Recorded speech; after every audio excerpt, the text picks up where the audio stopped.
Convulsões sociais têm acontecido em diversas nações do mundo. Vemos os Estados Unidos fragilizado, o presidente Donald Trump tendo que se abrigar junto com a família em um bunker para conter manifestações estruturais contra o racismo, contra as políticas higienistas, contra o real genocídio que tem acontecido. No Brasil não tem sido diferente, não tem sido nem um pouco diferente. Cidades como São Paulo, Belo Horizonte, Rio de Janeiro e diversas outras capitais registram protestos contra a figura presidencial e, mais do que isso, protestam realmente contrárias à posição do executivo e da ordem vigente. E as pautas são bastante similares, contra o racismo, contra as políticas higienistas. E é nesse momento de grandes manifestações, de grande mobilização social, que vemos que as pessoas tendem a se apegar a algumas ideias fáceis. A ideia de que o direito por si só, ou de que o judiciário se virá de ruptura, de que o judiciário trará um fim a esse caos que tem acontecido. E é normal que as pessoas se apeguem a ideias sem se atentar, na verdade, com relação aos conceitos que estão por trás dessas ideias. O judiciário por si só é basicamente impossível que ele cause uma grande ruptura na ordem vigente. E tendo em vista que tem sido grande o número de manifestantes e de militantes à esquerda clamando que uma grande ruptura virá do judiciário, que a gente grava esse vídeo com a grande pergunta norteadora: o que esperar do direito? Não quero advogado, quero regime fechado com você, amor. Bom, a resposta sobre o que esperar ao direito, infelizmente, é pouco feliz, não é? A constatação do que a gente pode esperar do direito é pouco ou quase nada. E bastaria que a gente desse uma olhada em qualquer livro marxista ou em qualquer livro de cunho mais progressista que fizesse uma ideia clara da gênese do Estado, da gênese do direito, para a gente entender qual é a função essencial do direito. O direito não é finalisticamente feito para causar rupturas. Na crítica à filosofia do direito de Hegel, Marx ele dá uma descrição bastante clara, cirúrgica, precisa acerca da natureza do direito. E ele escreve o seguinte: o Estado é um órgão de dominação de classe, um órgão de opressão de uma classe superior a uma classe inferior, é feito para criar uma certa ordem através desses conflitos, e essa ordem acaba por, de certa forma, legitimar essa dominação dessa classe superior a essa classe inferior. Então, é mais ou menos dizer o seguinte: nesse livro de Marx ele entende que há múltiplas classes, essas classes estão em constante conflito, e é esse conflito e a necessidade de gerar uma ordem que promova, que proteja os interesses burgueses, que vai acabar gerando o Estado.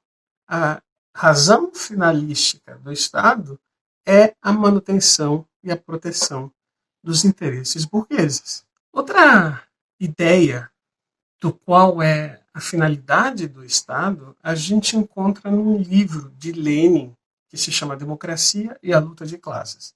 E ele faz uma menção que vai nessa linha do Marx com relação a qual é a razão de ser do direito e de ser do Estado.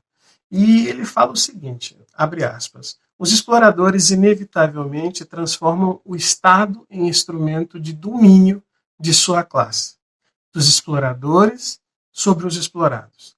Por isso também o Estado democrático, enquanto houver exploradores que dominem sobre a maioria dos explorados, será inevitavelmente uma democracia apenas para os exploradores.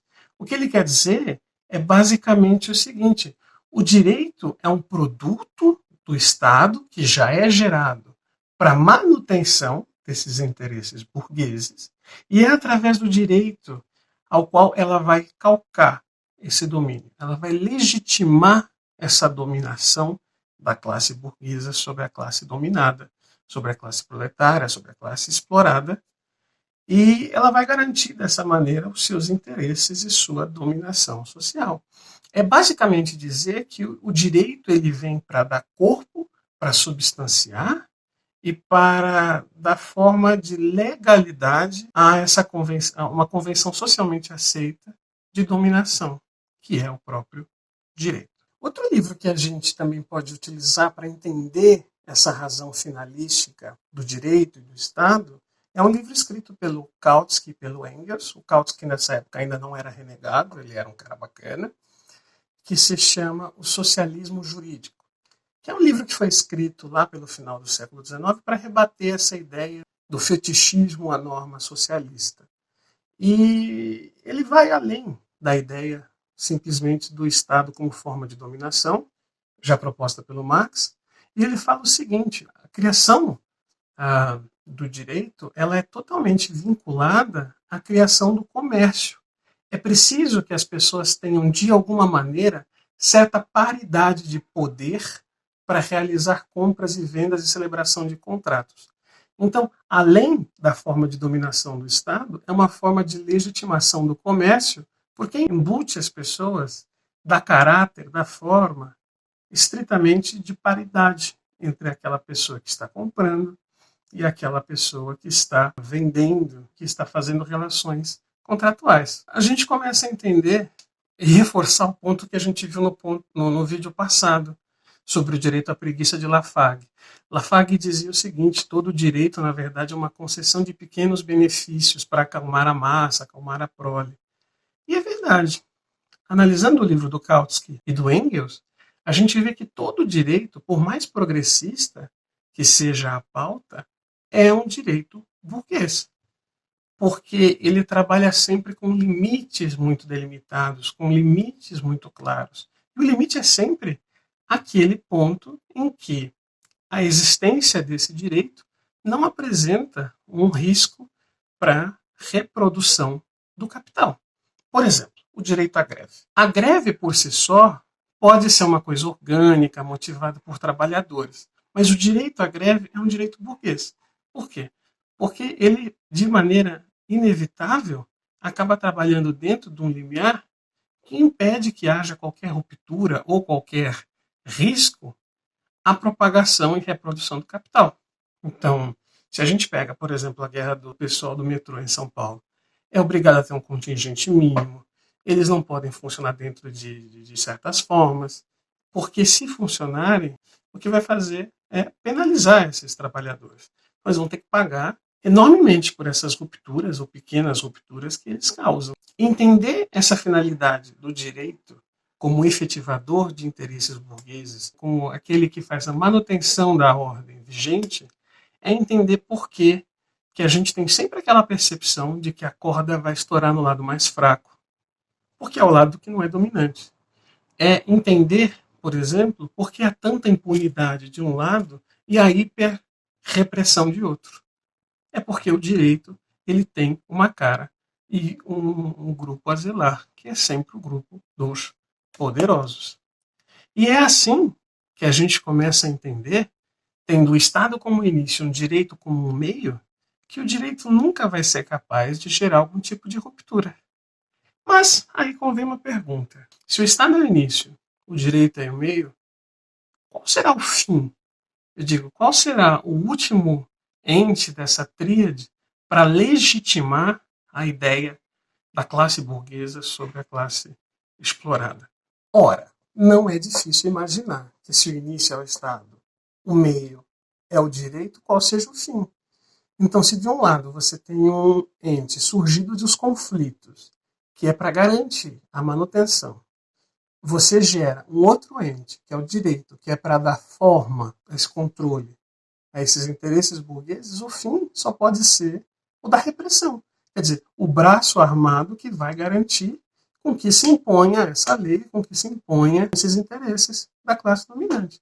Então, é claro, o último ente que trabalha a fim dos interesses e da manutenção dos dados burgueses são as Forças Armadas, e nesse caso não só as Forças Armadas enquanto exército, mas as polícias mesmo. E aqui eu faço outra citação do Lenin para que a gente entenda do que eu quero fazer, e eu vou trazer os exemplos depois. Peguem as leis fundamentais do Estado contemporâneo e verão a cada passo a hipocrisia da democracia burguesa. Não há nenhum Estado, nem mesmo o mais democrático, onde não haja brechas e cláusulas em suas constituições que não assegurem a possibilidade da burguesia mover as suas tropas contra os trabalhadores, entrar em estado de guerra em caso de violação pelas classes exploradas de sua condição escrava e a tentativa de não se portar feito escravo. E aqui eu acho que essa citação é mais atual do que nunca. A gente vê, por exemplo, nos Estados Unidos, o governo do presidente Donald Trump, ele acabou de acionar o dispositivo da lei de insurreição, que é uma lei do século XIX que permite, sim, que as tropas repreendam fortemente a própria população. O presidente utiliza o exército para neutralizar manifestantes. No Brasil, pouco mais de uma semana, em que houve os protestos na Avenida Paulista, nós vimos a truculência com que as polícias estaduais agiram contra os manifestantes que pediam pela democracia. Ao passo que aqueles outros, né, os grupos apoiadores que tinham bandeiras supremacistas brancas, tinham armas brancas, não foram reprimidos, ao contrário. De um lado você tem o cacetete e a bomba de gás para um grupo, e no outro você tem afagos. Aquele vídeo que circulou há pouco tempo em Alphaville, em que o policial é humilhado por aquele cidadão, é uma prova clara de que o direito funciona para alguns. Quer dizer, a força policial ela é mais forte de um lado. E geralmente esse lado é onde estão as pessoas negras, onde estão as pessoas faveladas e onde não estão as classes dominantes. Porque para as classes dominantes, a força policial não é ostensiva dessa maneira.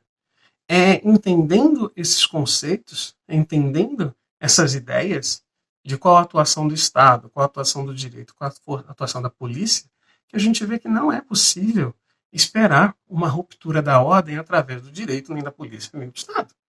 Ao contrário, o Estado nunca vai fazer uma ruptura de si mesmo nesses pontos. É através disso que a gente percebe alguns pesos e medidas que são diferentes na própria sociedade.